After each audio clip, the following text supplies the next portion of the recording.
Hey guys, welcome back to another episode of the Spotlight DMV. It is your girl Rose, and this is where we highlight the movers and shakers of Prince George's County that are making an impact in the community. And today I'm here with a very special guest, the owner of Senior Helpers PG, Miss Tamara Clay. Welcome to the Spotlight. Thank you. Thank you so much for having me. Yes, I'm very, very excited because, your husband reached out to me on Instagram and he told me about Senior Helpers, and he was telling me that he wanted you to be on the show. He wanted everyone to know about the work that you all are doing in the community. And then after speaking to you briefly about how Senior Helpers came about, Mhm. I was like, oh, people need to hear this story, because this is a deeply personal story for you on Yeah. how all of this got started. So tell us a bit about Senior Helpers and what it's all about. So, Senior Helpers is a home care company. We have caregivers who go into the homes of mostly seniors, not all seniors. They go into their homes, they help with everything from companion care to light housekeeping, cooking, bathing, dressing, helping with incontinence needs. Um, Also, just taking them on errands if needed, doctor's appointments. They will also take them to activities. We have a great relationship with the Bowie Senior Center where Mm. caregivers take them there, and just making them safe, making sure that they are safe in the home, making sure families have peace of mind. Yeah. And why this story also resonated with me.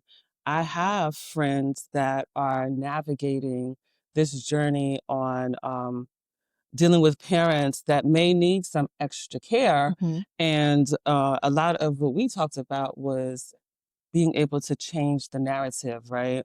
Because it's been difficult for some to want to get help for their parents. Mhm.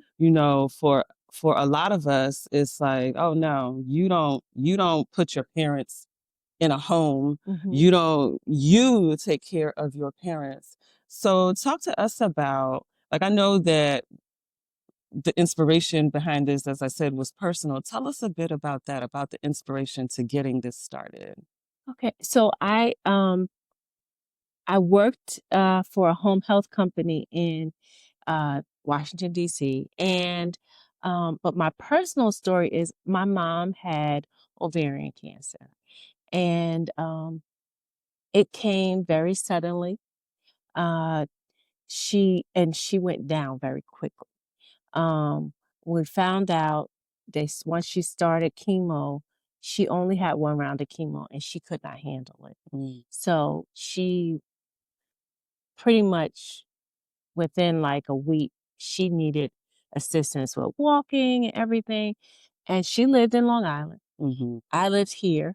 So needing that person that you can, needing people that you can trust to help take care of her was something that, you know, we had to do because I could go back and forth, but I couldn't be there all the time. So that was a very personal thing for me. And you got to have someone there you can trust. And I tell people all the time, I'm like, this is your mother. Yeah. These are your parents. You want the best care possible. And now I'm still dealing with the same thing because my dad has dementia. Hmm. So I'm able to relate to, my clients because I've gone through the same thing. Yeah, yeah. And so, when you were going through this, how did you navigate? Were you able to get help in the home for your mom? I was. I was able to get help in the home for her. Um, we also worked with an amazing, when she went to hospice, a amazing hospice company. And it just was a blessing to me because my dad really, he was starting to, you know, decline as well. So I couldn't put that burden on him to take care of her by himself. So Yeah, yeah. And And you touched on it a bit that your background was already in home health care. Tell us about that because listening to your story, I'm like, oh, this was meant to be. So tell us about that part of it, your background. So I way back, I actually got my bachelor's in accounting, and then uh, my master's was in leadership and management, and I worked with um, nonprofit organizations, and then I moved to the healthcare sector, and I was the director of operations for a home health agency, and so you see the operations Yeah. portion of everything. And we work directly with the nurses, you work with the caregivers. And I had always wanted to become an entrepreneur. Um, I had seen a lot of information about um, franchising because I did some consulting work with Black Enterprise Magazine. So I used to work at their events. So I worked at their entrepreneurs conference and their golf and tennis conference and all those things. So I'm seeing so much, especially at the entrepreneurs conference. It was such amazing information. So I've always had that in the back of my head that I wanted to become an entrepreneur myself. And being in that field, I was like, you know what? I think this is the pathway I want to do. And so I started doing my research, and I would say I had narrowed it down to about 3 different franchises. And what made me pick Senior Helpers, it was the customer service. Mm. It was They were so personable. And I mean, I did look at the financials. I'm an accountant. That's what Yeah. I do. But what got me over the hump, because there were others that had great, I saw their financials as well. I saw them all. You pull them, they send you all of that information. But it was how personable they were. And they are very helpful with everything. So that's what made me go with Senior Helpers, because the reality is we all offer. You can go to any of these different companies. Yeah. We're all giving you caregivers and putting them in your home. However, it's about how they react to your family. How do Yes. they interact with them? How are they treating them like family? Um, you know, are you calling the office and you're getting a person who is going to assist you? You know, we all have call services after hours. Well, a lot of times I'm answering the phone. 1 o'clock in the morning. I prefer you talk to me than the call center. Yeah. And I'm not saying that you never will, because you will, when I can't be available. But most times we're answering the phone. So when I have Mrs. So and so calling me, I know what's going on. I've personally interacted with them, so I have a better handle versus them batching me through and everything. Um, so that was the main thing for me. And even when I hire my caregivers, um, I have this one question, and sometimes they're looking at me like, "Why are you Yeah. asking me that question?" And I'll ask them. I said, "Are you okay with being in a home of someone who smokes?" And sometimes I get a and I just look at them. I said, "No, just say no." Yeah. And they're like, "But I mean, I think I could be okay." I said, "No, you don't want to be, you don't want to think you're going to be okay. You want to make sure you're okay. Yeah. Yeah. Um, you want to be in a home. I want to put my caregivers in a home where they are excited to go to work. I don't want them to go into a home where it's like, oh my gosh, they smoke, and oh my gosh, I'm gonna go home, smell like cigarette smoke." So it's important that all parties are enjoying the The experience. experience. Yeah. Yeah. And, we talked about this just before we started recording about the importance of having people in place that enjoy what they're doing. Mhm. And it's not just about the bottom line because, I mean, you're an entrepreneur. So, of course, the money comes into it. But again, that's what I love about this story that is so personal to you. And and then as an entrepreneur, because I do have entrepreneurs that watch, I love that you also had the business side under your belt, right? Because that's what we find in a lot of small businesses is someone that comes up with an idea and they don't necessarily have the business piece under Mhm. their belt. And so it gets difficult to navigate when you don't know about the financials, you don't know what paperwork is needed. And I'm not saying that you knew all the paperwork, but you had a sense of what it takes to run a successful business, and everyone does not have that. Mhm. So it's like that marriage of already having healthcare in your background and then the business side of it Yeah. is like the perfect marriage for this type of work. So tell us about some of the services that Senior Helpers offers, because I know you talked when you were describing some of what you do. I'm thinking, oh, so basically like a bestie for my mom or dad. It really is. We have companion care, and our companions are mainly with a lot of our dementia clients. So families have parents who they have dementia, but they can get about on their own. They don't Hmm. need assistance with walking or anything like that, but they want to make sure they're safe. They're not because usually they're at the point that they may be wandering a bit, Yeah. or they may forget something. They may turn on the stove and forget the stove is on. So they're there to just make sure they're safe, but also help them remain active. Hmm. So it is. It's a bestie. They go in, they talk, they go to the senior center, play bingo. The senior center has this wonderful memory clinic, so they take them to that. Um, just different activities. I have caregivers who I have one. She goes, and there's more than one, but this particular one is in my head.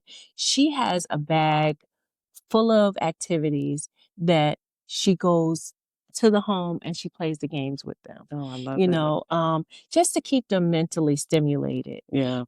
So, I mean, those are the type of things that we do. Um, but then you may have the ones who, they have incontinence issues, but you have that caregiver who's there to just make sure that they're comfortable and that they are, even though they have the incontinence issues, they're helping them to have dignity with it, Yeah. you know? Yeah. So, And that's important. We talked about changing the narrative on being able to get help for your parents. mhm, And a big part of that is also dealing with your parents, because I know some of the pivotal points are like, oh, maybe they can't drive anymore, then you have to take the keys. mhm, And so that's like a thing, that they feel like their independence is being taken, or like maybe they cannot walk, they might need assistance walking. I have an aunt and she needs some assistance walking, but she does not want to use a cane. mhm, So she'll use an umbrella or she'll lean on you. Like she does not want to use a cane.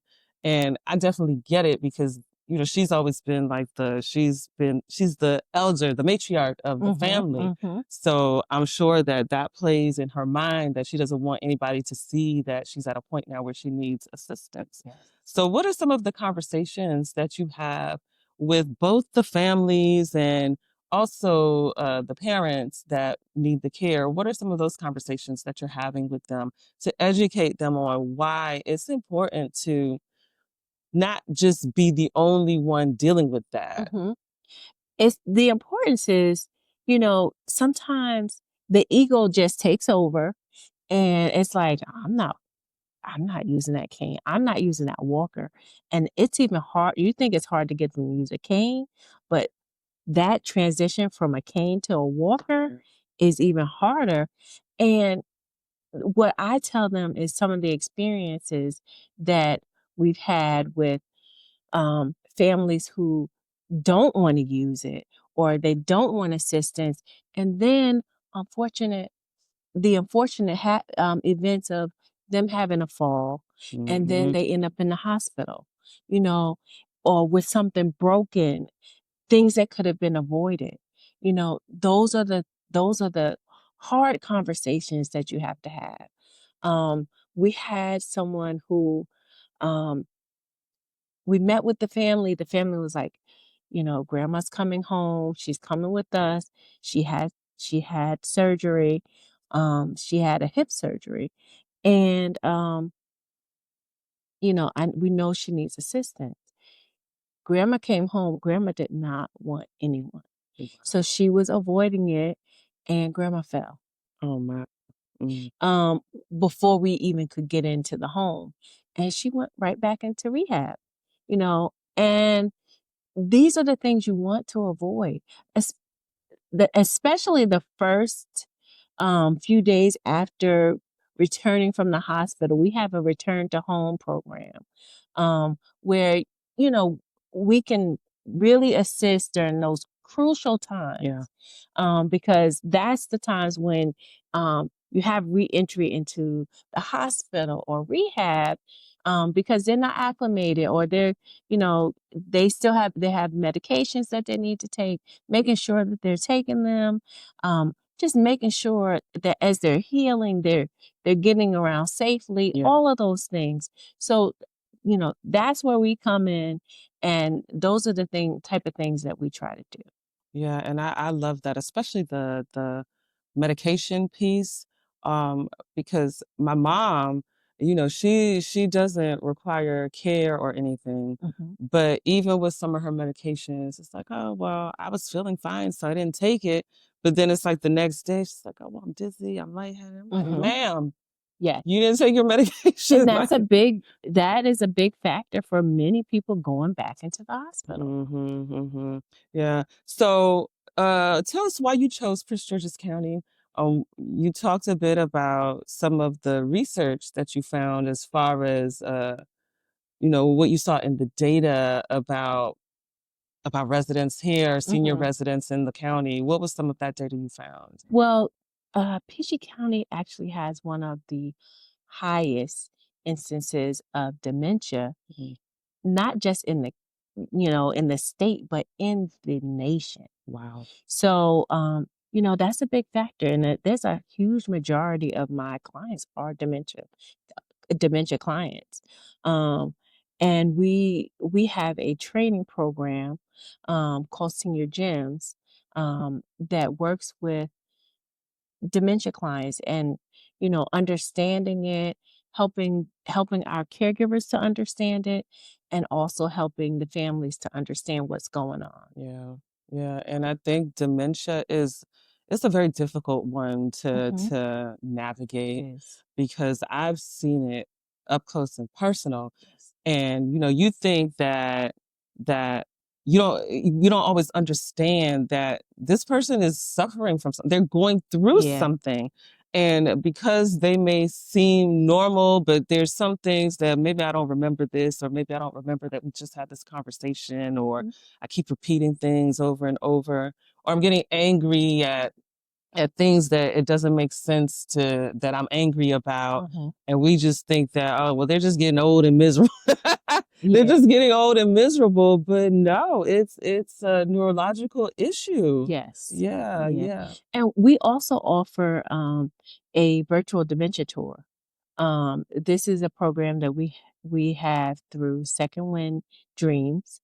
And that virtual dementia tour, it helps family members and other individuals who go through it just to understand what's going on. Mm, From the neuropathy to the impairment with vision, all of those things. And then once they actually go through it, it's like, wow, I didn't realize that's something that's happening to them. mm, I didn't realize that they were, you know, they have all these sounds going through their head, and um, you know, the only thing they can come up with is a curse, some curse word, and mom or dad has never cursed in their life. Well, not that you've ever heard of anyway, you know. So it's a lot. It's definitely, even my personal experience with my dad, um, he's always been a go-to for the family. Mhm. So not being able to go to him, and you still have family members who are used to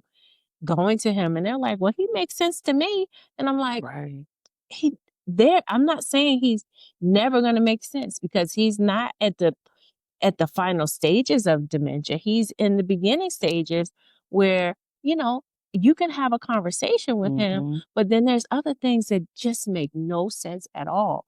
Like, um, we were getting calls he was getting calls from scam artists, Mhm. because now, especially, you get the phone, you get your cell phone, and you get a discount as a senior citizen. But that also means that data that you're a senior citizen is Yeah. out there, and they're calling all these seniors. And we had to take the car from him because he was getting lost and all this stuff. And now he's getting calls from people, and they're telling him, we're going to give you $1 million Mm. and a car, because he's telling them he wants a car. Oh, So, wow. he was going to the store, buying green dot cards and all that stuff. We had to change his phone number and you know, do all these things to just protect him. And, you know, even here in PG County, there are people going to homes of seniors. And it's not limited to the cell phone now. Yeah. They are going to their homes and picking up money. So Wow. there is just so many things, so just to be of assistance to seniors, it's amazing. And I do work with a lot of other companies. I partner with a lot of companies, a lot of nonprofits, and because it's not just a one person or one company Yeah. thing. You really need like a network. I'm part of the PG County Senior Providers Network, and you know there are many of us who work together and provide services for seniors. So, and the other thing is, I feel like we as African American entrepreneurs, just working together and supporting each Yeah. other. If you look over in the corner there, you see scrubs. I have Yes. someone who owns a scrub company, and I just try to make sure that um, it's not just about what I do, because I can't do it alone. Right, right. Yeah. And, I think that's so important to be in community. And as you were talking, what came to mind, because this is how a lot of us are talking right now about raising our parents Yes. and and how, is getting challenging to raise our parents. And it does require that network. A lot of times we think about it when you have a younger family and you have kids that maybe in daycare or maybe not of school age yet. And if you're working, you might not be able to pick them. Like, you need that network to Hmm. help you. And that's just not with care, that's with life. Yeah. And so I did notice that. I know some of the businesses, you have business cards and flyers for other Mhm. businesses in here. And I know some of them. So I was like, oh, this is nice. I like this corner over here. Well, so speaking of business, there is a cost affiliated with this. And I know that can be a part of the discussion that Yes. creates some hesitancy from people. Hmm. So what does that look like, the financial piece? So, the financial piece is, it's something that sometimes families get together and they take care of the financial piece, or mom or dad is living with, um, one of the children, and they use possibly their Social Security for that. There it is a cost. Um, for Medicare, a lot of our seniors everyone has some part of Medicare. And the first question is, does Medicare cover it? Our services, for the most part, are not normally covered by Medicare. Um, and, you know, maybe if they're coming out of the hospital or something like that, you may get some coverage. There is a program for families with dementia who need coverage. That program is called the Medicare Guide Program. You can get up to 80 hours of respite care per year. And we do help seniors and their families to get qualified for that. And then we can provide care through that. Because sometimes they just cannot afford it. So something is better than nothing. Yeah. And then there are some Medicare Advantage plans that can give a few hours here and there, but it's not going to be like a full day, or where we can come in, we can do 24-hour care. So with that financial piece, this is the thing that I say to people, because this is really, it's just the reality. A lot of times people are, you're taking care of the person, and it's that primary care person that's in the home with them 24 hours. They end up in the hospital or even passing away before that senior. Wow, the Yeah, caregiver. because they're not taking care of themselves. They're taking care of, their loved one versus taking care of themselves. Yeah. Then there's no balance there. Yeah. So,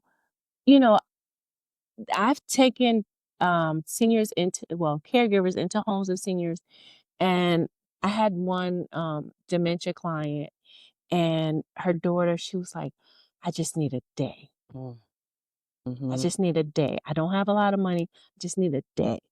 So one day a week, 4 hours.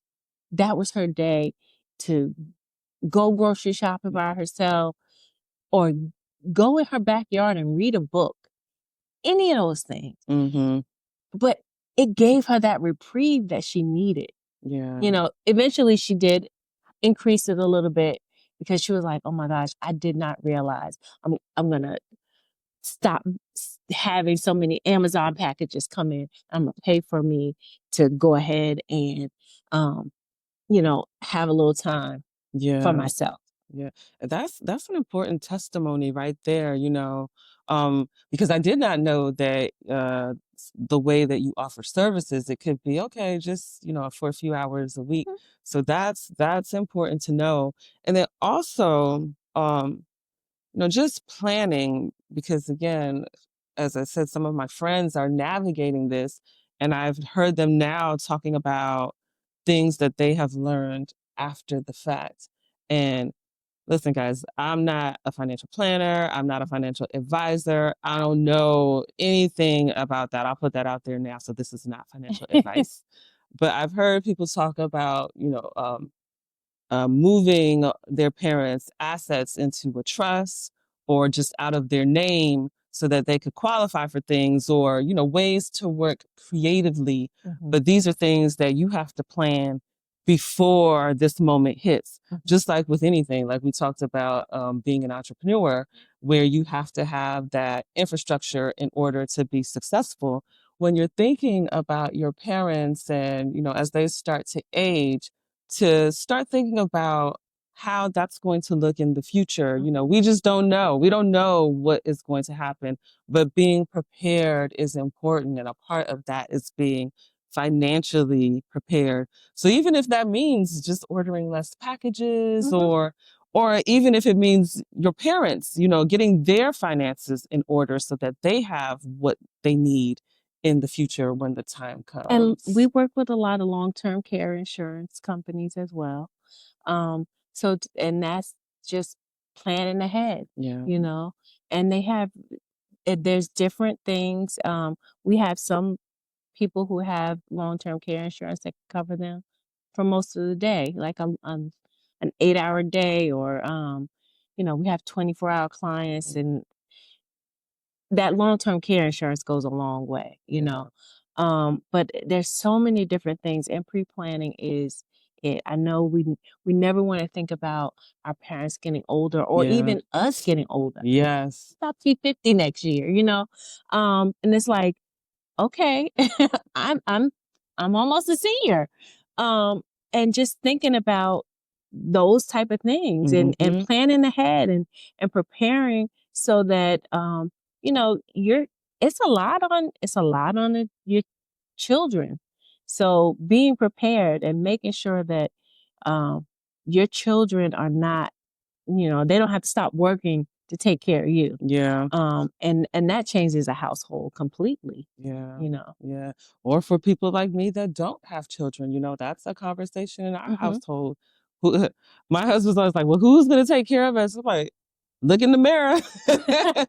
That's who's gonna take care of you. So, you know, that's important Mhm. to Mhm. plan all of that out. Tamara, thank you so much for this business that you're building right here in Prince George's County, for looking at the data and saying, I'm going to go there because that is where my services are needed. Where can folks find information about Senior Helpers PG? So you can find me on the web, www.seniorhelpers.com/MD/PG-county. I'm also in the Mitchellville Plaza, right off of Central Avenue. Okay, perfect. And I'll make sure that I link all of that information in the discussion so that you can find Tamara and you can find Senior Helpers PG. Thank you so much. You're welcome. Thank you. Yeah.